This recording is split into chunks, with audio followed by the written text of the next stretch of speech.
All right, y'all. Welcome back to Sizaheen once again. We got another video I'm about to explain, well, review to y'all, react to y'all, and this one is like one of those levels of shit that's out. You know what I'm saying? That's kind of like the thing right now. So we gonna be doing a few of those. I seen some with actors, some with rappers. You know what I'm saying? Some with fucking toys. You know what I'm saying? Whatever. Well, it's a bunch of them, you know what I'm saying? But this one specifically is about comics, this channel right here. So shout out to the Explainer Comics, you know what I'm saying? He getting this off because I've been locked in for a little bit. But now that I'm doing reaction videos, I'm gonna start doing his, you know what I'm saying? And we're gonna see what's going on. You feel me? Make sure y'all like and subscribe. Please hit that notification bell and to keep updated with everything that we putting down. You know what I'm saying? Let's go. Level 1 Troublemakers Harley Quinn. My girl. She first appeared in Batman the Animated Series in 1992, created as a. That's the best version of her. If y'all don't know, like y'all be on Marco Robbie top like that, but for real, the best version of Harley Quinn was '92. Sidekick to the Joker before moving into DC Comics. Her crimes rarely escalate beyond Gotham. And this new Harley Their Quinn ain't bad robberies, from the chaotic show, rampages, the HBO or show. violent pranks that grow out of obsession. In Mad Love, her defining story, Harley's loyalty to the Joker drives her to try to kill Batman, but the act is fueled by twisted devotion rather than ambition. Over the years, she's shifted roles, sometimes villain, sometimes anti-hero, even headlining her own series.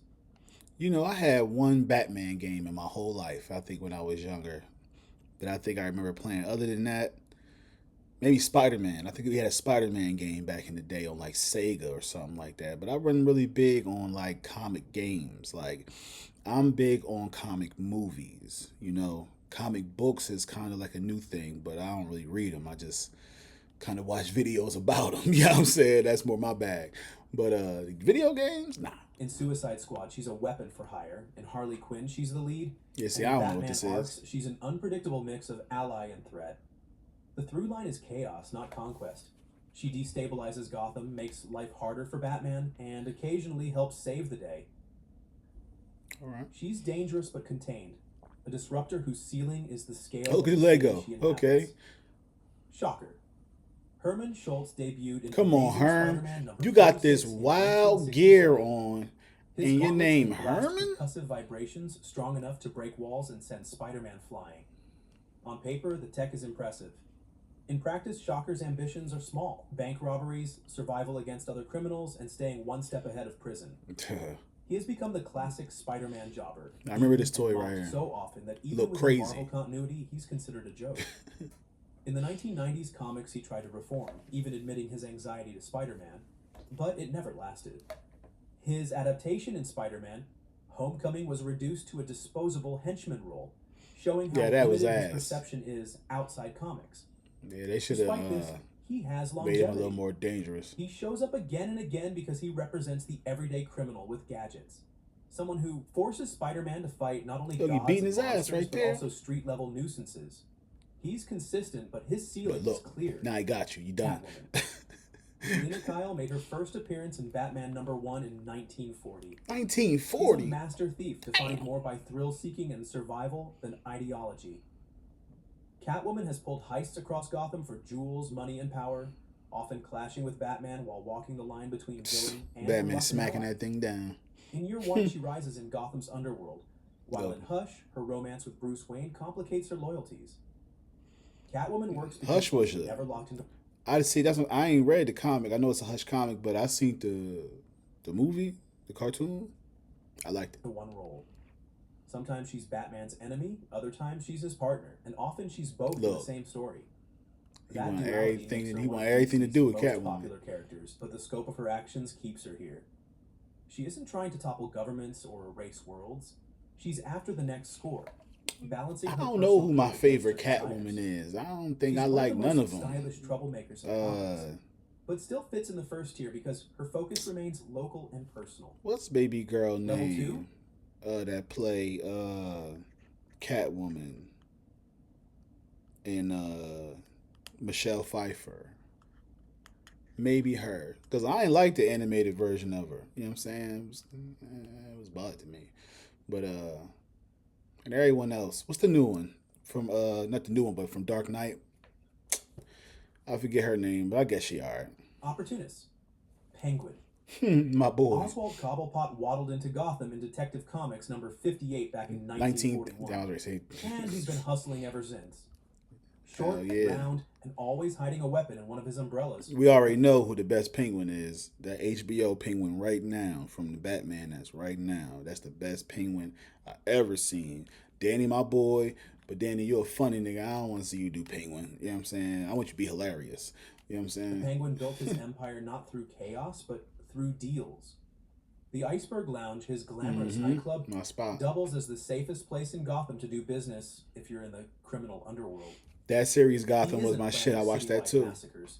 He's running rackets, smuggling operations, and laundering money while sipping champagne. In the Long Halloween, Penguin stood shoulder to shoulder with Gotham's mob families, plotting territory like a businessman carving markets.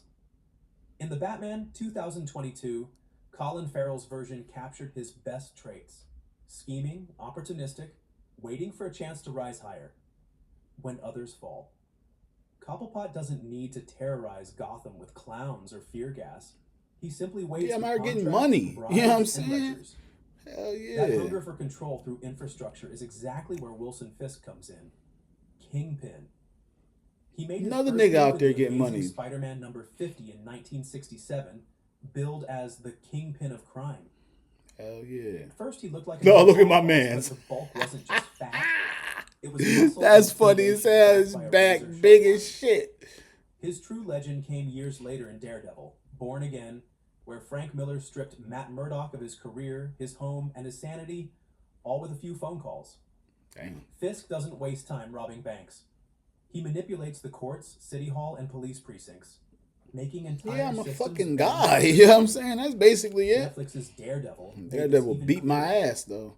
Vincent D'Onofrio's performance gave Fisk a chilling duality, moving from soft-spoken art collector to brutal crime lord in seconds. Kingpin thrives on opportunity, power vacuums, elections, broken heroes, and turns them into empire-building chances. He's untouchable because he thinks like a CEO while hitting like a tank. Black Manta. He dove into comics in Aquaman number 35 in 1967, laser-eyed helmet. Man, I thought Black Manta was dangerous. The armor is a vendetta. How the fuck he on level 2? In most versions, Aquaman killed his father, and from that moment, Manta swore to make Arthur Curry's life unbearable. Unlike Penguin or Kingpin, Manta isn't just chasing profit. He builds submarines, that's what I'm saying, mercenary crews, and funds black market weapons, all as tools for revenge.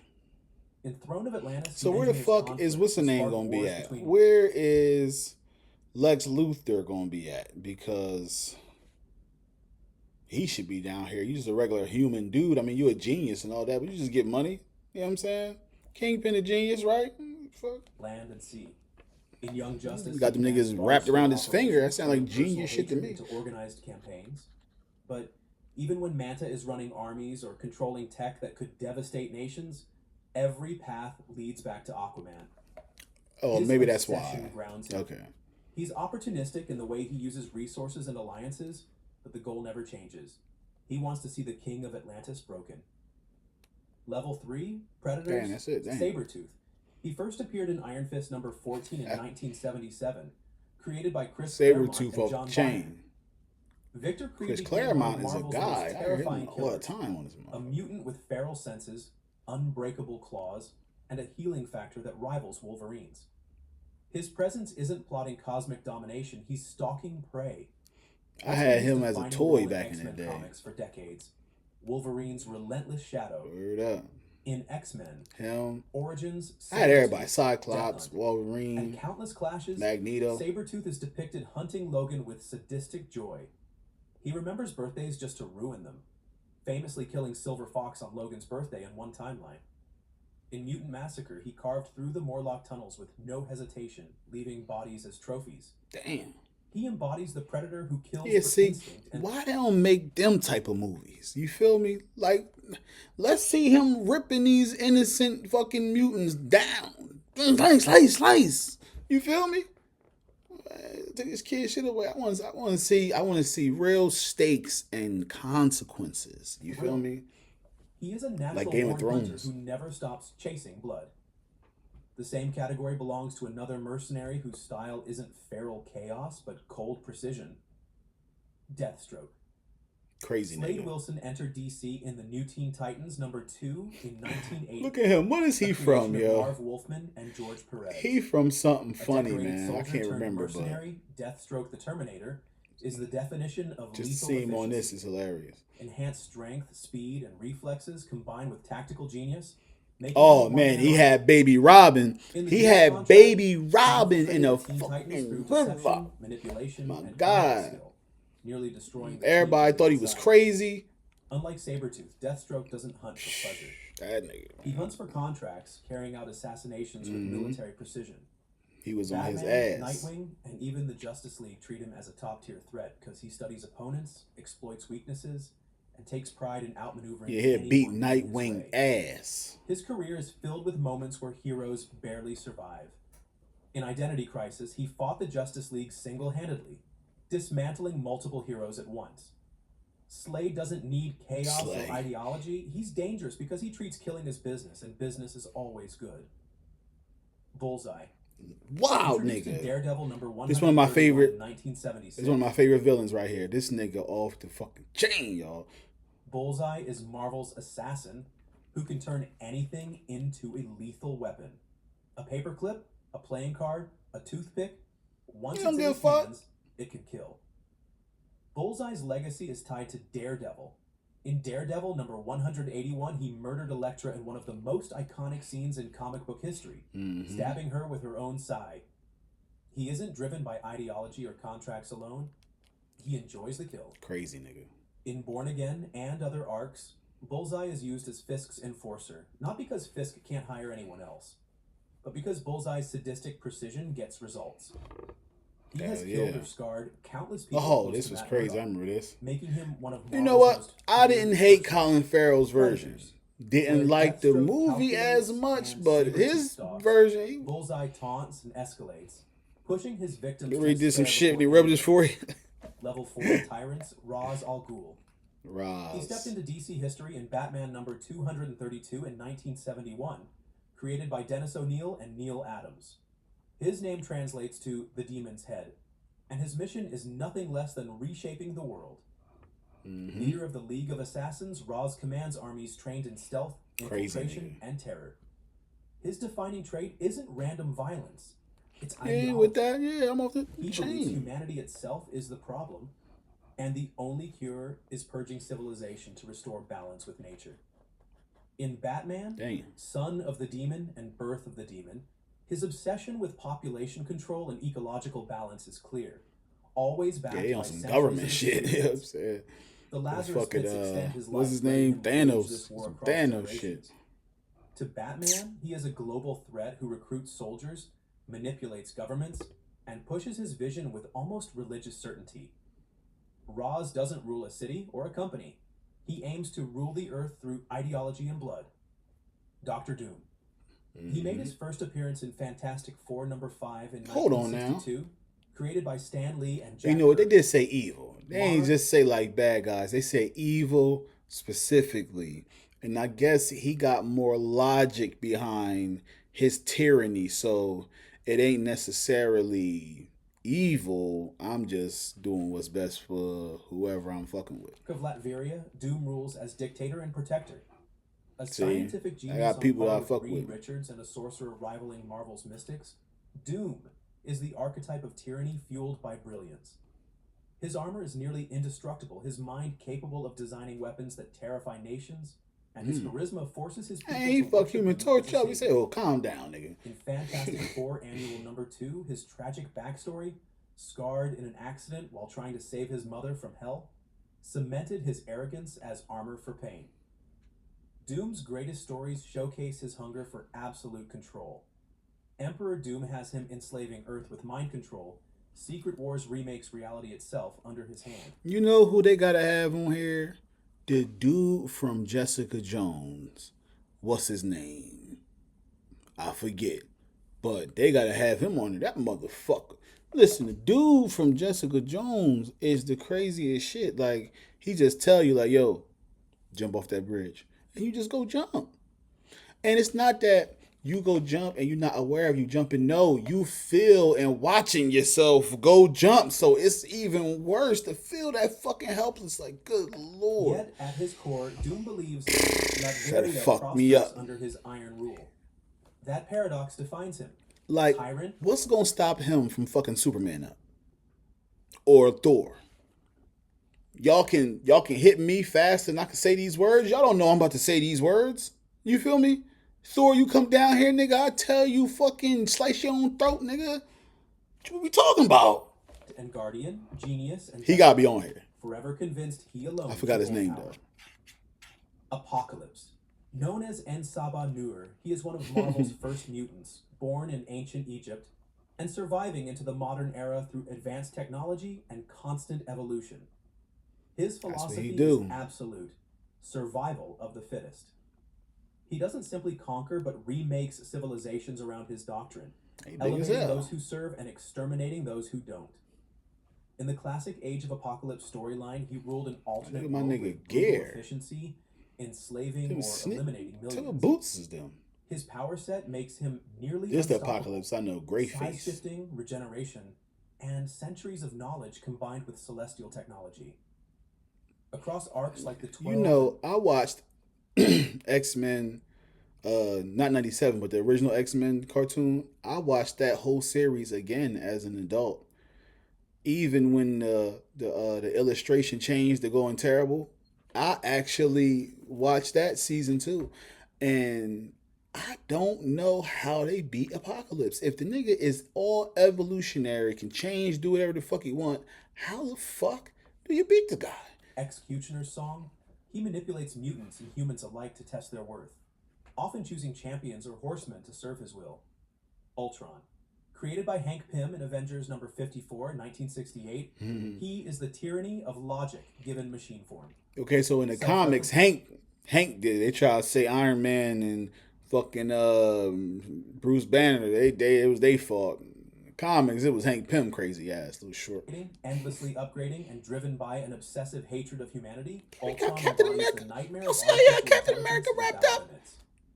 His goal is fuck? peace through extinction, the removal of mankind to end conflict forever. It always is. In Ultron Unlimited, Terminator. 1999, he wiped out the entire nation of Slorenia, leaving nothing but silence, a massacre that defined his scale of destruction. Each version of Ultron evolves, adamantium shells, near limitless intelligence, and a will that survives being destroyed again and again. His relationship with the Vision, his son, adds layers of disturbing family dynamics Vision. to his crusade. Supposed to be In Vision the right there? MCU's Avengers Age of Ultron, he became one of the most memorable antagonists, quoting philosophy that a while fucking- preparing to drop a city like a meteor. He rules as a machine despot, Fuck is that with dude's armies name? of drones and the logic of genocide wrapped in programming that no Avenger can fully erase. Level 5, Sadists. Carnage. Alright. He erupted into Marvel Comics and the Amazing Spider-Man. That mean I just like doing wild shit for the fuck of it. You understand me? I like dishing out the pain. 161 in 1992. The spawn of Venom's symbiote bonded with serial killer Cletus Cassidy. Cassidy was already a murderer before gaining powers, and the symbiote amplified his bloodlust into something unstoppable. Unlike Venom, who sometimes finds purpose in protecting innocence, Carnage is pure chaos. His symbiote can shape weapons out of its own substance, making him unpredictable in battle, while his mind pushes every encounter toward maximum carnage. But can't Venom do that too? The Maximum Carnage crossover in the 1990s showed him leading a cult-like army of killers through New York, slaughtering without hesitation. Yep. His philosophy is nihilism sharpened into a blade. Life has no meaning, so the only truth is destruction. Heroes like Spider-Man and Venom have teamed up repeatedly to stop him, a rare alliance forged by the scale of his atrocities. Jesus. Carnage I've isn't never seen about that empire one. or That's a ideology. different Carnage right His there. thrill is torment itself. Reverse Flash. Crazy Eobard nigga. Thawne, the Reverse Flash, first sped into the Flash number Now we talking about 159 evil. in 1963. Yeah. Yeah, now we A getting scientist somewhere. from the 25th century, Thawne idolized Barry Allen until obsession turned to hatred. Using futuristic science, he recreated the accident that made the Flash, then warped his powers into weapons of revenge. Thawne's cruelty is methodical. he travels through time to break Barry's life apart, killing his mother in Flash, rebirth and haunting every moment of Barry's career. Unlike mercenaries or mob bosses, Thawne doesn't measure his victories in wealth or territory. He Thawne. measures them in Barry's Well, suffering. never knew that was that nigga In name. Flashpoint, his Thawne? manipulation of time triggered an alternate reality where the world collapsed into endless war, proof of how far his sadism reaches. The yellow suit is a constant reminder that he exists only to torment his idol. Nigga down there He doesn't dead. want the Flash dead quickly. He wants the Flash broken, living with pain stretched across timelines. Hell yeah, I'm going in the Joker. past doing evil Batman's shit to most you as a infamous kid. enemy debuted in The Batman fuck type of #1 evil shit you in was on? 1940, Reverse Flash? and You ain't has seen remained a Joker? gold standard for comic book sadism. The Joker has no consistent origin. Sometimes a failed comedian, sometimes a gangster. But every version revolves around his devotion to chaos. Mm-hmm. He doesn't want Gotham's money or power. He wants its sanity. In The Killing Joke, he tortured Commissioner Gordon in an attempt to prove that one bad day could shatter anyone. In Death in the Family, he murdered Jason Todd with a crowbar and an explosion, defining Batman's failure for decades. Comedian, sometimes a gangster. But every version revolves around his devotion to chaos. He doesn't want Gotham's money or power. He wants its sanity. In The Killing Joke, he tortured Commissioner Gordon in an attempt to prove that one Damn, bad not day my boy could shatter Gordon. anyone. In Gordon, Death my in the nigga. Family, he murdered Jason Todd with a crowbar and an explosion, defining did. Batman's failure for decades. In Endgame, he poisoned Gotham with a virus, And his ass should have stayed dead. You understand? Who the fuck is Red Hood? forcing Batman into one Ass. of his most desperate fights.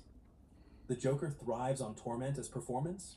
His crimes are staged like theater, his victims props and a punchline. Look at this picture up there. He look funny as hell. He crazy. Every encounter with him is a reminder that Gotham's greatest threat is the laugh of someone who finds suffering. I wonder if he got green eyes naturally. Level 6, Supremacists, Red Skull. You're racist. Johann Schmidt first appeared in Captain America Comics #7 in 1941, Mm-hmm. created by Wow. Joe Simon and Jack Kirby as My the boy embodiment Jack. of Nazi terror.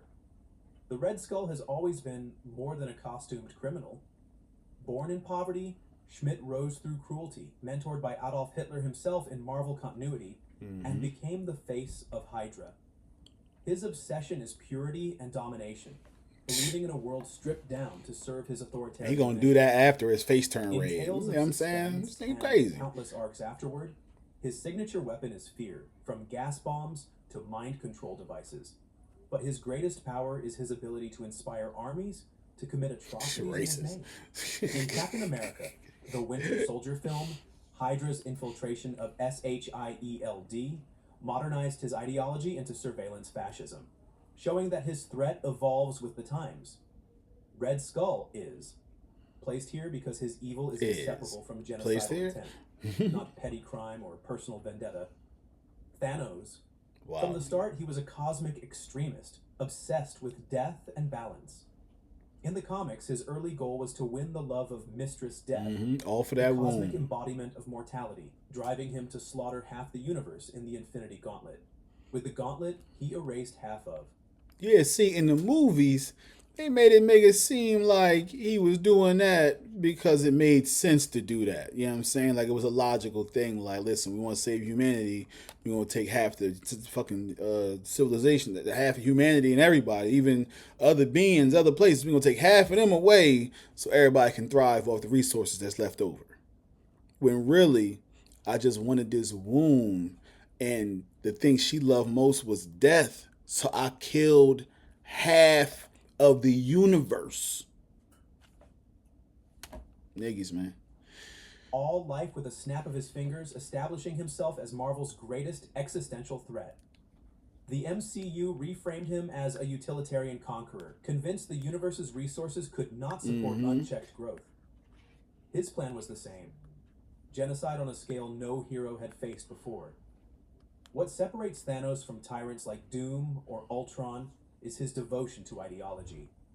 He doesn't seek empire for personal gain. Hell no. He seeks what he sees as universal necessity. even After if he it snapped means his fingers, that billions nigga must went and made tea. His philosophy of destruction, delivered with calm certainty, is what makes him a Looking supremacist. at sunsets and shit. Magneto. Eric Lancer first appeared in X-Men #1 in 1963, My nigga. created by Stan Lee and Jack Kirby as the The archenemy of Professor X. A But Holocaust stand. survivor, Magneto's ideology is rooted in trauma. Watching his family perish in concentration camps shaped his belief that mutants must dominate before humanity destroys them. Over decades, Magneto evolved into one of Marvel's most layered villains. Sometimes ally, often enemy, always extremist. In God Loves, Man Kills, he confronts the brutality of human prejudice with violent retaliation. In House of M, he rewrote reality to create a mutant-dominated world. Magneto commands armies, fortresses like Asteroid M, and even entire nations such as Genosha. Unlike opportunists or predators, his vision is global survival through superior. See, here's my thing. I know they try to do like the comparison, like, you know, with the civil rights and all of that, and that's fine, and I get it. But here's my thing. All the stuff that black people went through already, that if black people ended up mutating into this shit, we got every right to take over everything. I don't give a fuck.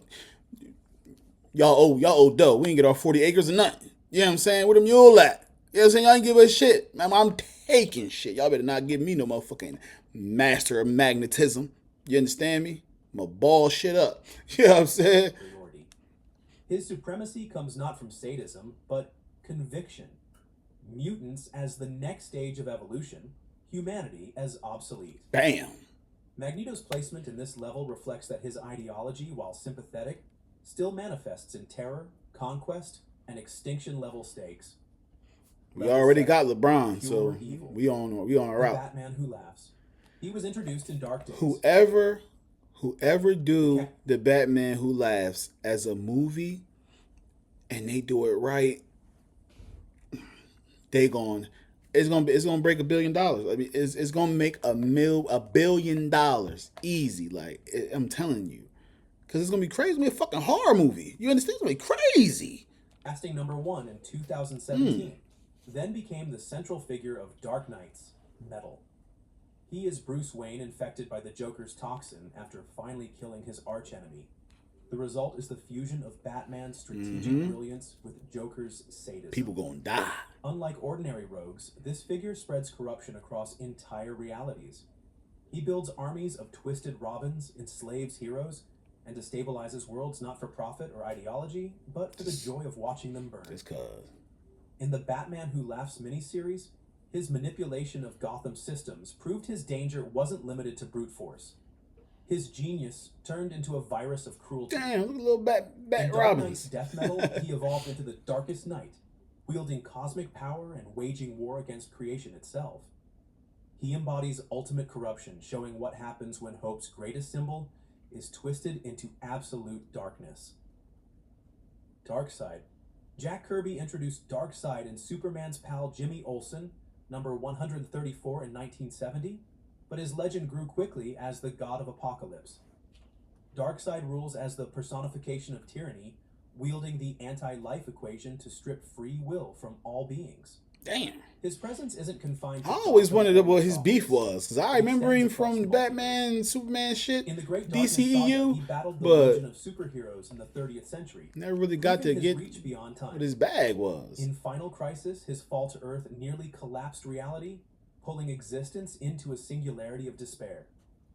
The Omega Beams, his signature attack, erase targets from reality itself. Unlike tyrants, Now that's what I did here. That's what I did here. When they say from reality itself, that means all the other versions of yourself die too. You know what I'm saying? So in Earth 616 and then Earth 212, y'all both died, even though the one in 212 wasn't even doing nothing. I was at home chilling and I just got zapped off the couch because the one in 616 over there beefing with this motherfucker. supremacists, Darkseid is not bound by nation, ideology, or balance. He is pure control, the nightmare of freedom extinguished. Every encounter with him is cosmic war, every victory temporary. He belongs at this level because he is inevitability, the crushing weight of domination. Big horseshoe turned in into his a god. chest. The Maker. The He Maker. first appeared in Ultimate Fantastic Four number 1 in 2004 as Reed Just Richards. say, yeah, of the he a Ultimate new guy. Universe. Unlike his Earth 616 counterpart, this Reed abandoned morality after watching his world collapse. Yes, he did. His genius is intact, but his compassion is gone. With a warped intellect, He creates weapons, experiments on populations, and manipulates reality without hesitation. In Ultimate Enemy and Ultimate Fallout, he rebuilt himself as a detached manipulator, guiding humanity toward what he believes is its evolution, no matter the cost. In New Avengers and Secret Wars, 2015, he aligned with multiversal powers, showing that his goals were never local. The maker So we strips might away see him, is Richard's what they're empathy, saying. leaving only calculation and cruelty. Unlike tyrants such as Doom, his vision doesn't even pretend to uplift. He dismantles worlds simply to test his theories. His presence in Marvel's modern continuity reinforces him as one of the most chillingly cold figures in comics. That is crazy as where shit. Intelligence without humanity becomes horror. And that's it. Yeah, see, I would love to see those two guys right there. You feel me? Those two movies are two movies I can fuck with. You know what I'm saying? I'm down with that. Make sure y'all like and subscribe, man. We out.